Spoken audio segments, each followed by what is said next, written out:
Hey folks, and welcome to the Pipnotic Symposium for the 14th of June 2021. Today we're just going to talk about a couple of trades that we have on and talk a little bit about the motivation for taking these trades. We're going to have a look at them and see how they're getting on. So one of the first trades that we've got, we've actually had quite a few trades over the course of the past week, so we're doing pretty well.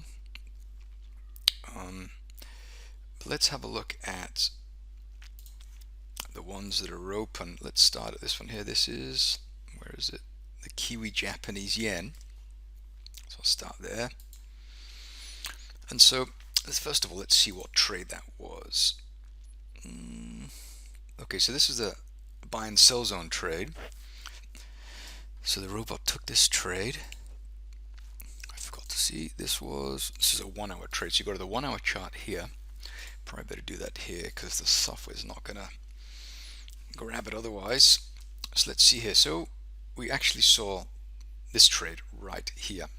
The robot saw this as an attractive area, pretty noisy as you can see, but this is the area that we like. You can see this dotted, not dotted, but this dashed box here.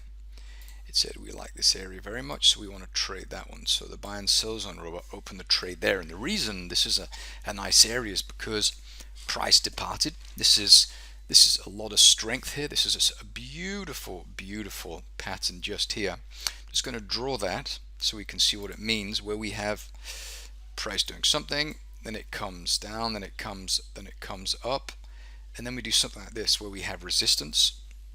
Okay, so we had an area of supply here historically. We have that supply somewhere in here. We can't see it, but it was tested once and maybe twice and failed, and then price goes up to it. We start to do this, and we have an upward sloping trend line, so we have the lows getting higher. What does that mean?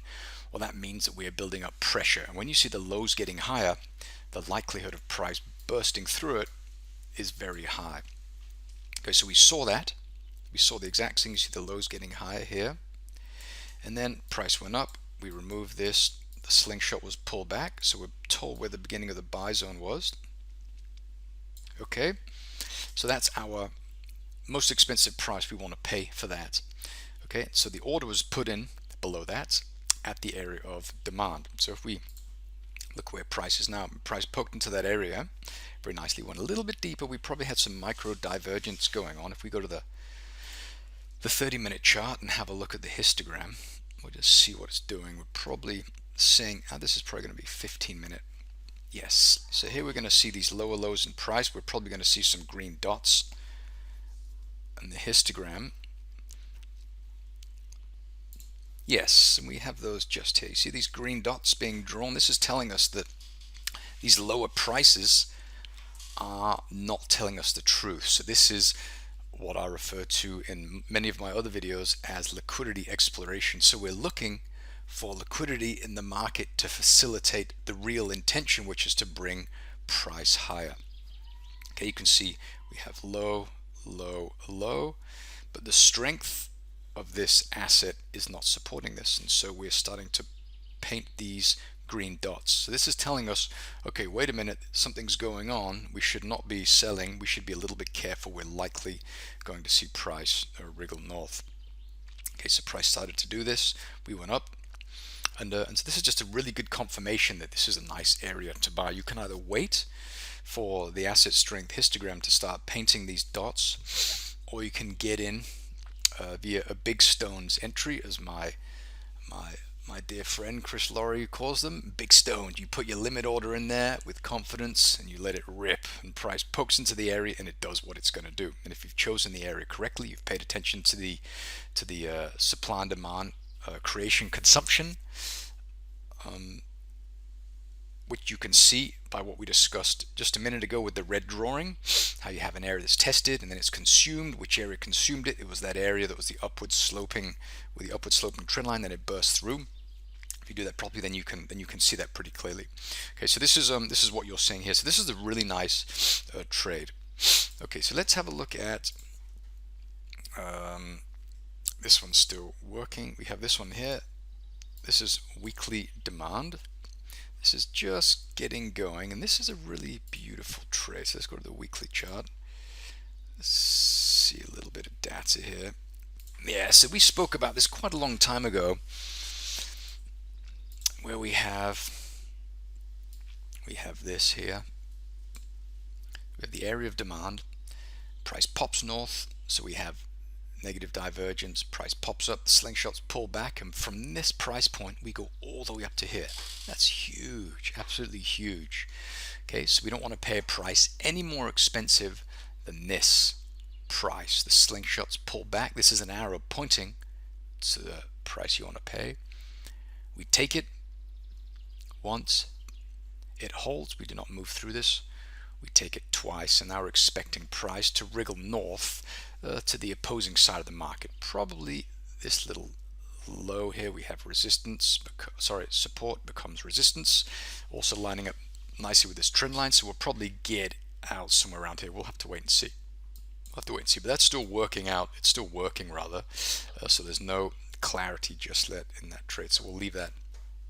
But that's a really nice example, and again we're looking for the slingshots. The slingshots are pointing to the area of, in this case, the buy zone. Okay, and this is very important because you'll often wonder why price pulls back and then it goes up. And so when price moves lower and then moves higher, or moves higher and then lower, there's a reason that price turned around and moved lower or higher.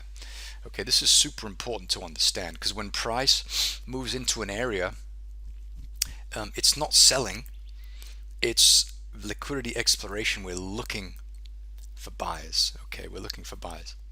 Okay, so that's working. You still got to hold that for a few more days or a week. Okay, let's have a look at what else we have. We also have, this is the same one, and then we have this, the CAD yen. This is a daily asset strength reversion. Daily, so we'll go to the daily chart. Actually, we need this chart here, daily, because we need the asset strength. Sorry, all over the place. It's not updated unless I do the first chart. So here. Okay, so let's remove this first of all, then we'll have a look, see what's going on. Okay, so here you can see very, very clearly that we have prices going higher, asset strength going lower. We have lots of signs that prepare to sell, prepare to sell, prepare to sell, prepare to sell, prepare to sell, prepare to sell. And so now price is slowly starting to turn around. So we want to move below these lows here. We want to get through here.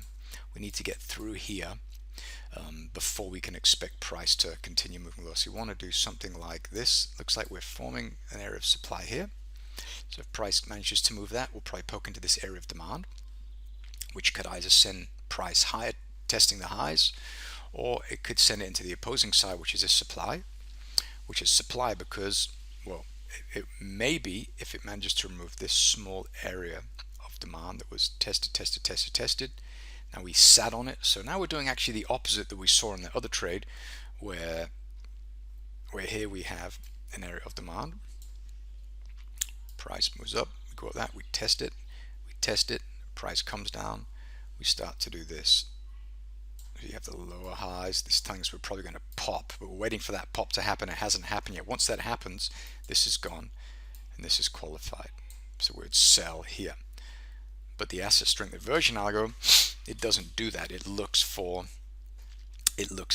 price to deviate from a historical mean. It looks for price to move outside these historical means. So like we can expect to sell here, buy here, sell here, and sell here. Kind of an ugly one. Okay, and so when that happens, price normally reverts to the mean. And when you're looking on the bigger time frames, there's a very high likelihood that this is going to happen, especially when you are looking at major areas. I mean, here you can see we have sell zone, price poked into that area. Why is there not a stop there? I don't like that. I'll move it up there for the time being, and then we'll adjust this later. Okay, so we have this going on. So, I mean, we are reacting at sell zone. So we have something in here, somewhere in here. I don't know what it is.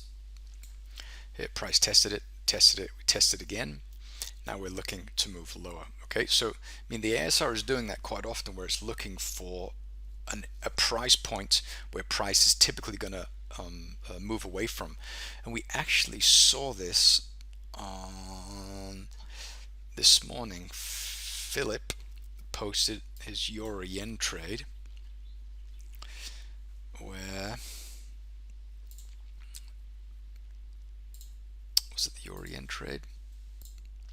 Sorry, it was the euro pound trade, where, let's close this, where price poked into a very low, okay, very low, you can't even say that. I mean, the price of an asset is never too expensive or never too cheap. It can be expensive. Even though it's expensive, you can have people that are continuing to buy it. Look at Bitcoin, look at Tesla. People don't care how high it is, they're still going to buy. So that whole thing about an asset being too expensive or cheap, it's not even true. It's not even true. But historically, when price deviates from a mean and enters a buy or sell zone, this is typically a place where we will have some kind of a correction. And the ASR, the asset strength reversion algo trader, is capitalizing on precisely this.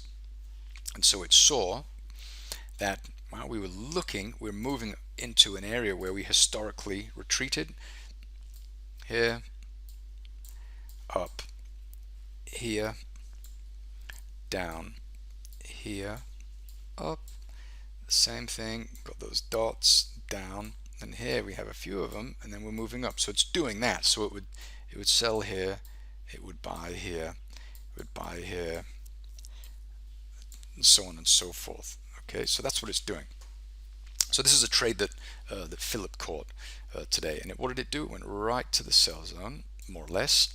Now it's turning around. So now, in order to move higher, we have to find the liquidity necessary to facilitate that continued move higher.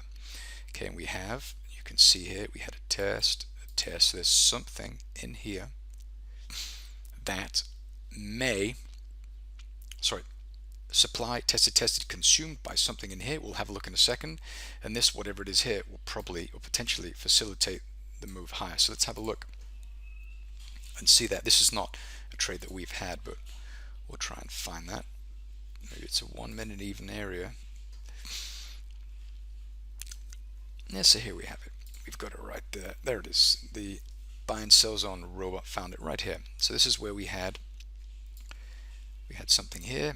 Tested once, tested twice, removed by this one here. So this is the place where price will likely come down to before it continues higher. Good. Well, I'm going to leave it at that. Keep this relatively short today. But those are the trades that we're currently in. I'll manage those and see if we can get some profits out of those. If you have any questions, please drop them in the Discord channel or in the comments. And thanks so much for watching.